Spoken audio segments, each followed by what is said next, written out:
The Pac-12 looking into 9 a.m. kickoffs. 9 a.m. When would the players have to wake up? 5 a.m.?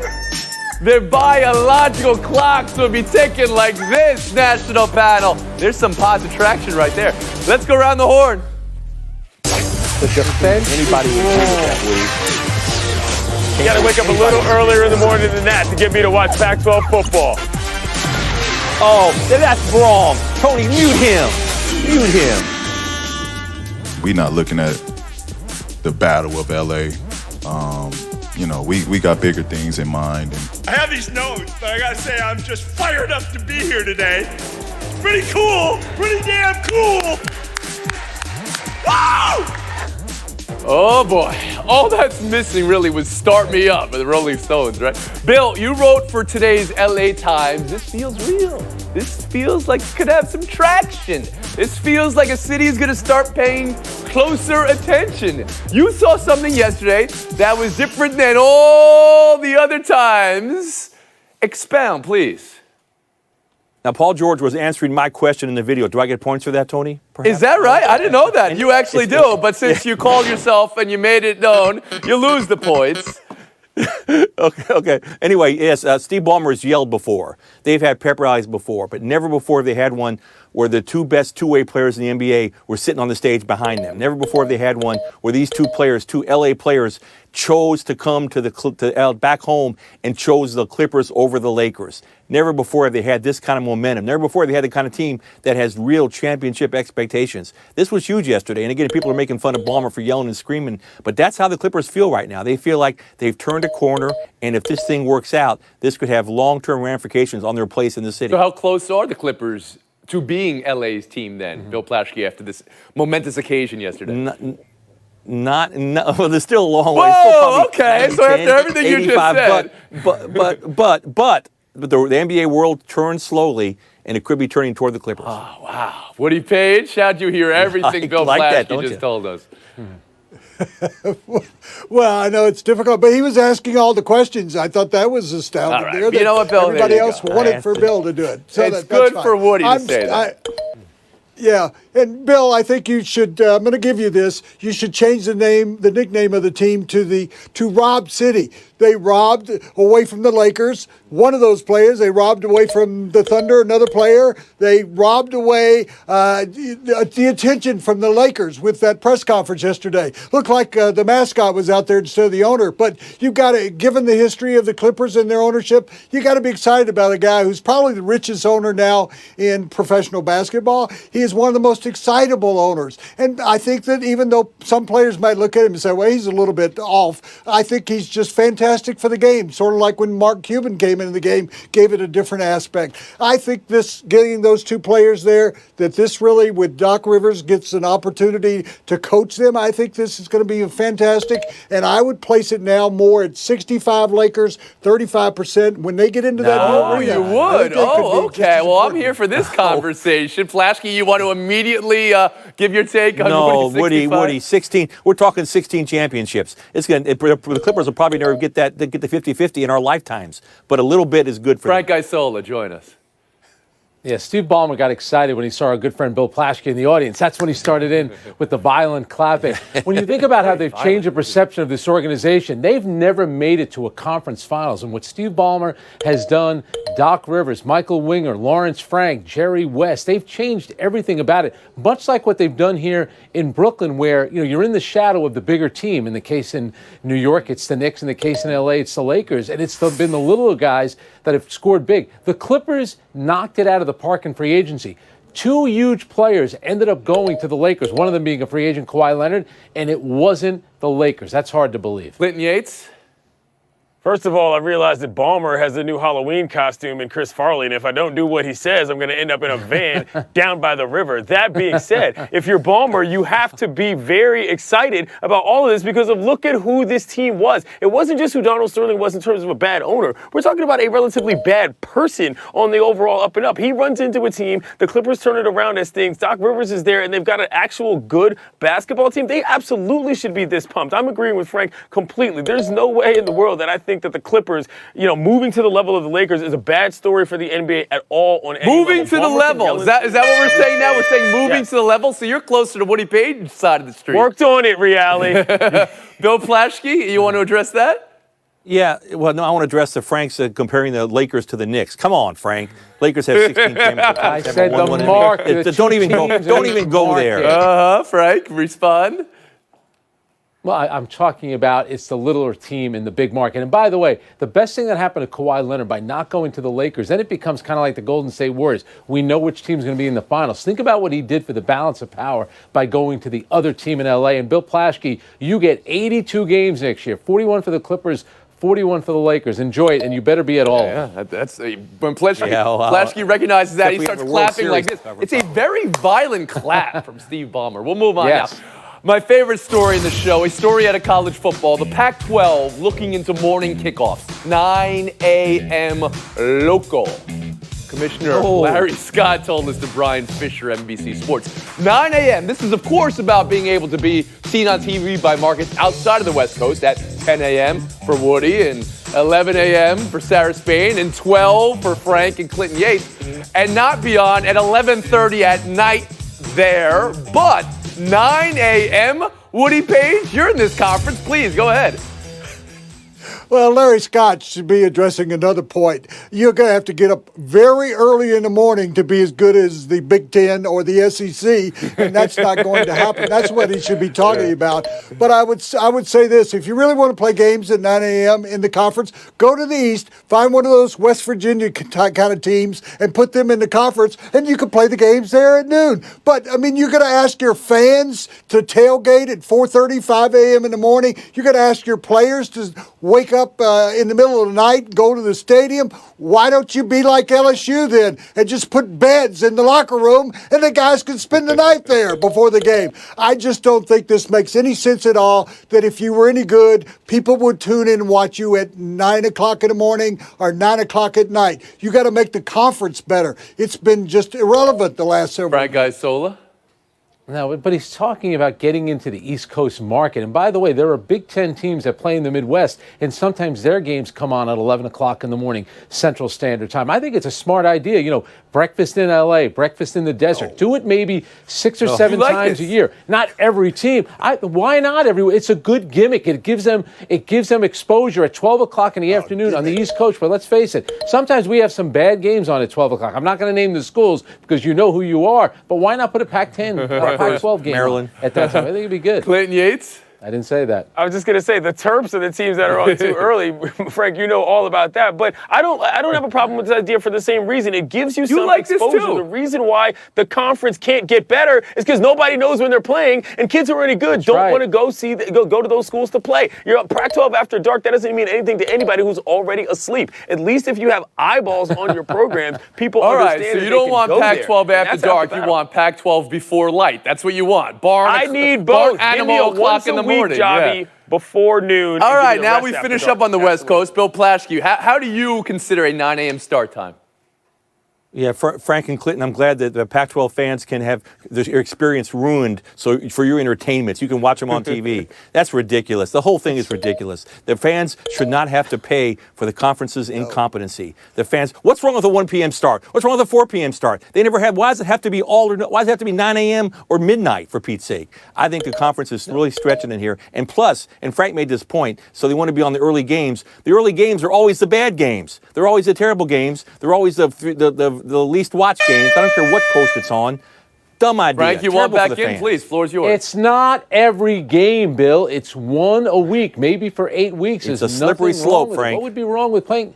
What is that They'll slippery slope? It's one game. I'm just looking at these scores right now, and you get eyeballs in the East. I'm recognizing there is just a West Coast bias on this show. Clearly, I mean, look, Flash. Nothing wrong with that. For the first time ever. I'll move to LA and go to games at 9 a.m. Bill. Headline 3: This Rodney Harris Wake up, Bill. quote. It's almost a form of discrimination. People don't want to elevate us or recognize or acknowledge how great we are because they're such haters. Everywhere I go, people hate on the Patriots, so we don't get credit. All I hear is Tom and Bill. But that's such a lazy analysis, end quote. He told this to Karen Garigian, Boston Herald, about the lack of Patriots in the Hall of Fame. Ty Law is going in this weekend. Some are calling him the first Patriot. You could call Randy Moss. You could call Junior Seau. He played on teams that made the Super Bowl. Frank, is Harrison onto something? Almost onto something? Or going too far here? He almost might be onto something. The two guys that have been connected to all the Super Bowls happen to be Bill Belichick and Tom Brady. I love Rodney Harrison as a player. He was tenacious out there. Unfortunately for him, the most famous play he's involved in is David Tyree making that great catch. When I start thinking about Gronkowski, he's going to get in. But I think of guys like Troy Brown, Julian Edelman. Like, to me, they're terrific players. I just don't think they're Hall of Famers. I'm of the belief that all of these sports, whether it's baseball, football, basketball, they let too many people, and I think it's the best of the best. Too many guys get into the Hall of Fame to begin Woody with. Page? Oh, I can't agree there. They got 9 people who've been associated with the Patriots in the Hall of Fame. That's pretty representative throughout the league. Well, that's in the history you gotta of the remember franchise. this. Come on, We're Woody. talking about of this dynasty. Well, Hold on a second, though, Woody. We're talking about of this dynasty now. The last 20 years of Patriots football. Right now, we're looking at Ty Law and, like I said, Moss and Seau, but nobody really thinks of them as Patriots. Go ahead, please.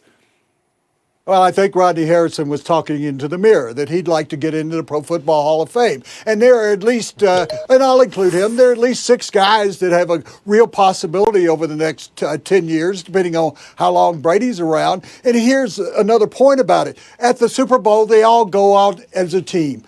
They talk about 3 running backs that they use, 6 different tight ends. I mean, defensively, they come and go. There have not been players that have been stars that they've kind of suppressed their stardom there for the players. You think about it. I just think over the years, when you don't even use the same running back, how are you going to get a running back in there, for instance? Glenn Yates? This is almost as annoying as Mercury Morris going around talking about the 72 Dolphins and how they were undefeated, hearing people talk about how the Patriots are hated on at all times. Come on, you got the This ring. exists, What's though. the This is a issue? real thing. Everybody People in New England understands- think people hate the Patriots. That is not real. The Patriots are another team that is a dynasty in sports, just like many others that will come and gone in our lifetimes, and that's great. But to act as if nobody knows that has happened when you're on television talking about football regularly is completely ridiculous. If you don't think you're going to get in, Rodney, you don't think you're going to get in, and we can understand that beef. It ain't about the entire Answer this franchise. question, though. The Patriots, you can't tell the story of the NFL in the last 20 years without saying the Patriots first. How many Patriots are making the Hall of Fame, Clinton? I would say probably 5 from this generation. If we think about Brady, we think about Gronk, we think about Wilfork, we think about... Oh, we don't think it's long enough because you didn't have the number. Bill Plaschke, how about you? Richard Seymour needs to get in. Rodney Harrison needs to be in. William McGinnis needs to be in. Yes, they are biased against the Oh, you think there's a bias against the Patriots? I think it's absolutely, he's absolutely on to Let's something. put everybody Absolutely. in. Look at all the other dynasties. We'll put them Look all. at the 49ers, look at the Dolphins, look at the Cowboys. They're all in. Look at the Steelers. Woody, you vote for the Hall of Fame. Do you believe there's a bias against the Patriots? Well, I was on the committee for 15 years. I had no bias against the Raiders, the most hated team in Denver. No, you choose on the basis of the players' individual and team accomplishments. And they have team accomplishments, but not always You individual said 6 accomplishments. Patriots, How Woody. many Can you name the Broncos are 6 in? Patriots? Sure. I could give you Richard Seymour. I will give you Gronkowski. I'll give you Brady. I will give you Belichick. I will give Adam you Vinatieri. Oh, you're counting Belichick in there? Okay. Terry. Absolutely I would counting give you Belichick. All right, well, possibility. you got there, Woody. They're gonna have Clinton 8 or couldn't 9 get there. guys. Clinton couldn't get there. Buy or sell next. Oh, yeah.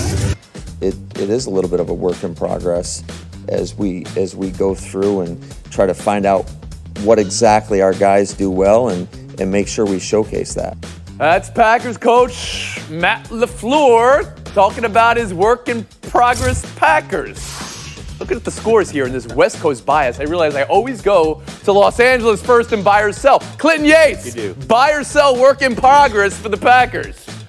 Oh, I'll buy that they're working very hard on it and not getting a lot of progress because they got to figure out whether or not Aaron Rodgers likes the new guy or not, which is a very serious concern as for the Packers. Their offense wasn't that bad last year, but they're certainly going to have to figure this thing out with the Let new me guy. ask you I don't know this, if that's gonna Clinton. happen. Who's under more pressure right now, the rookie head coach or the veteran, all-time great quarterback? I would say probably the all-time great quarterback simply because there are going to be people that are discussing legacies. They're not going to fire the rookie after his Frank Isola? Oh, that's why I disagree. I think it's always on the head coach. They're the ones that get fired. Look at Matt LaFleur. Look how old he is. He's 5 years older than Aaron Rodgers. He's a young guy. You think he's going to sit there and say, no, I have it already figured out? Of course he's going to say work in progress. I don't think it's that big of a deal what he's saying there. I think he's smart to say. You don't. Woody Page, how about you? Work in progress is just a euphemism for we ain't any damn good so far. They've got 4 returning starters, Clinton. I mean, think about that. That Aaron Rodgers is only working with 3 guys that he worked with last year. Of course this is a work in progress, or whatever you want to call it. And the pressure is on this coach because they replaced a guy who had won a Super Bowl and was a successful coach for a long time in Mike McCarthy, and he's got all the pressure on him. Bill Plaschke? Well, I think this was a little nudge at Aaron Rodgers. He's saying, you know what, you've been here a long time, but you're now a work in progress. And you know what, he's right. Rodgers' second worst QBR of his career last year, league worst, 30% of his passes completed under duress, 41 intentional throwaways, league worst. You're fishing, Bill. He needs help. He's a work in progress. Frank, you're saying Bill's fishing here? Go ahead. It's Aaron Rodgers. I get it. He's only been to 1 Super Bowl. The guy is a big-time quarterback. It'll work out. To think that he's going to, on one of his first press conferences, he's going to call out Aaron Rodgers. You really think he's doing Well, this has been a conversation that's been going on all offseason, I think he is. too, I think right? he will. I think Who can call audibles? Who cannot call audibles? This is the issue. Yeah.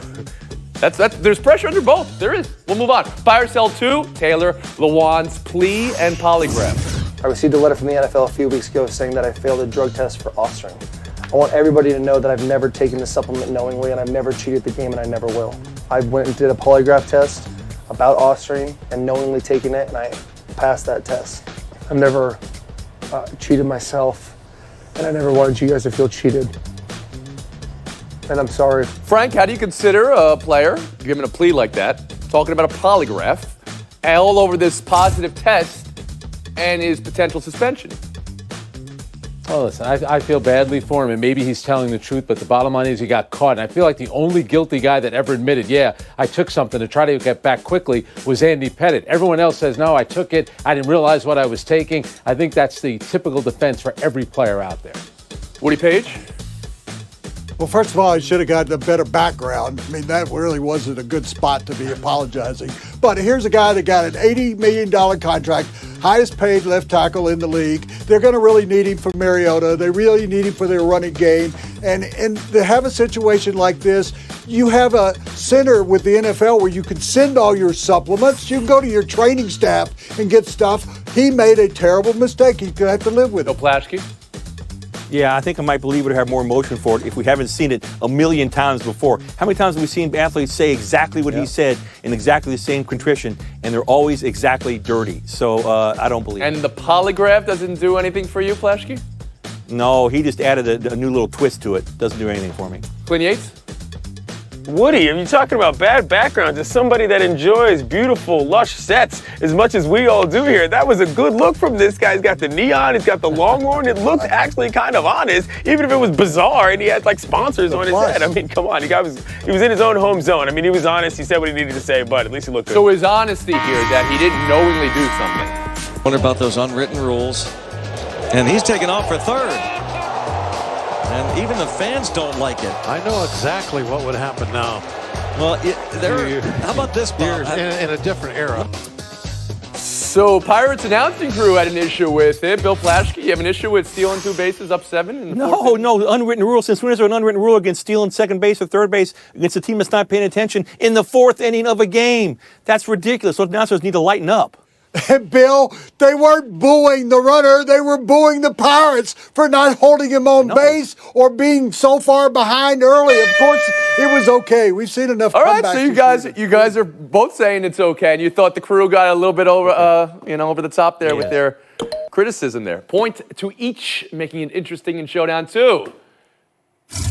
Josh Norman jumped over a bull. Your thoughts on that? Yeah, well, I knew the bull wouldn't hit him. He avoids contact. No. Yo, Woody Page, great Just how kidding, Jay Josh, Gruden got just back kidding. at Josh Norman for running with the Bulls. Jay was actually being funny, but in that case, when you're picking on one of your players, you're running with the bullshit. I think Whoa. Plaschke? Yes, I think it was a little bit pointed on. That's not going to go in the locker room. Those guys are very sensitive about that. It was a funny coach's room comment, not a really good press conference comment. Hey. whenever you get the media around you laughing, you know the joke is good, right? No, you guys laugh at absolutely everything. Plasky, that's though, true. you know, you got the FaceTime because what did you decide to curse on international television? There you go. See, Bill? Well, Chris Peterson talking to Pac-12 Media Day yesterday, the Washington coach, he epitomized the hypocrisy of college football when he said he was against transfers. He thought it's not good for the kids to transfer schools. Yet who's his projected starting quarterback this year? Jacob Eason. Where did Eason come from? He transferred to Washington from Georgia. So he's using a transfer, but he doesn't want the kids to transfer. NCAA just needs to forget all this portal schmortal thing. Just let them all go wherever they want to go, just like the coaches who are getting paid millions of dollars. Portal schmortal. Wow. Look at Bill. Hey, Plasky, welcome back. Your daughter got married this weekend. Tessa got married. Congratulations. Good to have you back. Thank Yo. you. Steve Ballmer. It was a wonderful moment. Pardon the interruption, but I'm Keith Olbermann. You went to see a Broadway show last night, Tony? How was it? I'm Tony Kornheiser. Amazing. You should have seen everyone's faces when I climbed on stage. So I went to see the Temptation show, which is called Ain't Too Proud to Beg, which I really liked. The people playing David Ruffin and